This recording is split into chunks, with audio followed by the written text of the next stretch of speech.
Vous faites bien de suivre la télévision rwandaise et bienvenue à cette grande édition avec moi-même Michel Iradukunda. Et voici les titres.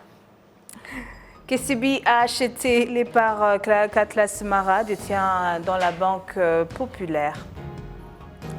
Les députés de la Commission de la Terre, l'Agriculture, l'Élevage et l'Environnement ont présenté ce mercredi à l'Assemblée plénière de la Chambre des députés leur rapport sur la gestion des terres au Rwanda. 193 millions de personnes sont en situation de faim extrême dans le monde, selon le dernier rapport alarmant de la FAO, l'Agence onusienne pour l'alimentation et l'agriculture.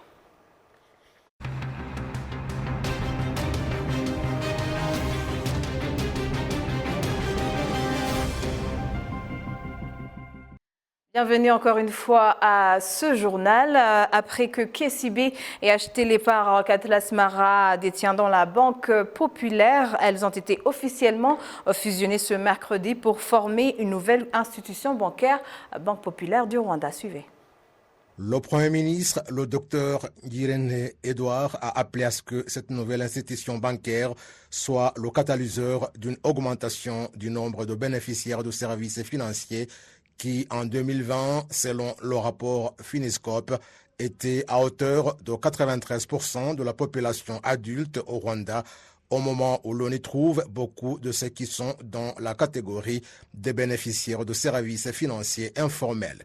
En août 2021, le groupe KCB est devenu l'actionnaire majoritaire de la Banque populaire du Rwanda après avoir acheté les actions que détenait Atlas Mara et d'avoir valorisé la part initiale sur l'investissement de 32 millions de dollars, soit environ 32 milliards de francs rwandais. KCB a immédiatement été détentrice de 76,7% de toutes les actions. Jusqu'à ce que les deux institutions bancaires soient fusionnées en BPR Bank, agréée par la Banque nationale du Rwanda et les gouvernements du Kenya et du Rwanda, le capital initial de KCB Bank Rwanda était de plus de 50 millions de dollars, soit plus de 50 milliards de francs rwandais, ce qui signifie que le groupe KCB détient 87,5% des parts de toute la nouvelle BPR Bank issue de la fusion de la Banque populaire du Rwanda et de KCB Bank Rwanda. Les 12,5% d'actions restantes sont détenus par d'autres actionnaires rwandais. La Banque nationale du Rwanda a approuvé le 29 avril 2022 la fusion des deux institutions bancaires et la création d'une seule institution financière, BPR Bank, qui a été officiellement lancée ce mercredi par le Premier ministre, le docteur Ngirente Edouard. Le gouverneur de la Banque centrale du Kenya, le docteur Patrick Njoroge, a indiqué que la fusion de BPR et KCB Bank est conforme à la vision d'avoir un marché africain commun, en particulier dans le secteur des services financiers. Le gouverneur de la Banque nationale du Rwanda, John Rwangombwa, a exhorté la nouvelle banque à diriger le processus d'amélioration de l'octroi de services financiers en promouvant l'utilisation de la technologie où les deux banques ont investi des sommes importantes et qui compte actuellement 1300 employés et un patrimoine de 648 milliards de francs rwandais, ce qui fait d'elle la deuxième grande institution bancaire au Rwanda en termes de capital.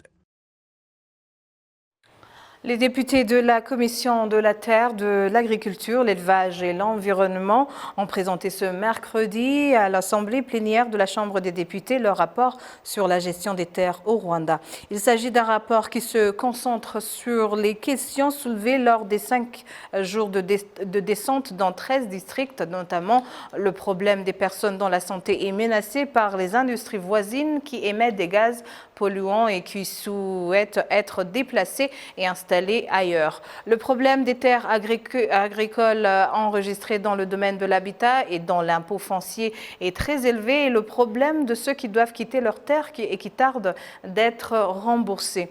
L'Assemblée plénière a approuvé ce rapport qui comprend par ailleurs la résolution de convoquer le ministère de l'Environnement.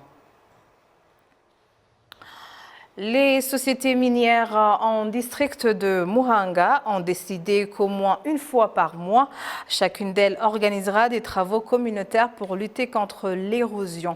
Le district de Muhanga indique que cette initiative va permettre que l'objectif qu'il s'est fixé dans le domaine de la lutte anti-érosive soit atteint pas plus tard que cette année. Plus de 700 employés des deux sociétés minières dans le secteur de Kabachuzi, dans le district de Muhanga, ont organisé ce mercredi du travail communautaire au Muganda pour lutter contre l'érosion dans la zone où ils opèrent. Les activités entreprises au site de Yitima, l'une des 3 mines de la société minière Komar, ont concerné la mise en place des fossés anti-érosifs et la plantation des herbes et des arbres.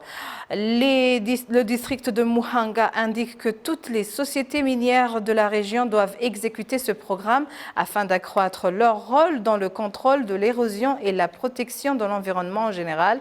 Le plan étant que chaque mois, chaque société minière doit organiser une activité de travaux communautaires anti-érosives. Il en compte actuellement plus de 13 sociétés dans le secteur minier de la région et 38 dans l'extraction du sable et des pierres rocheuses pour la construction. Elles sont invitées à aider le district à lutter contre l'érosion sur une superficie de 28 000 hectares au cours des mois restants de cette année.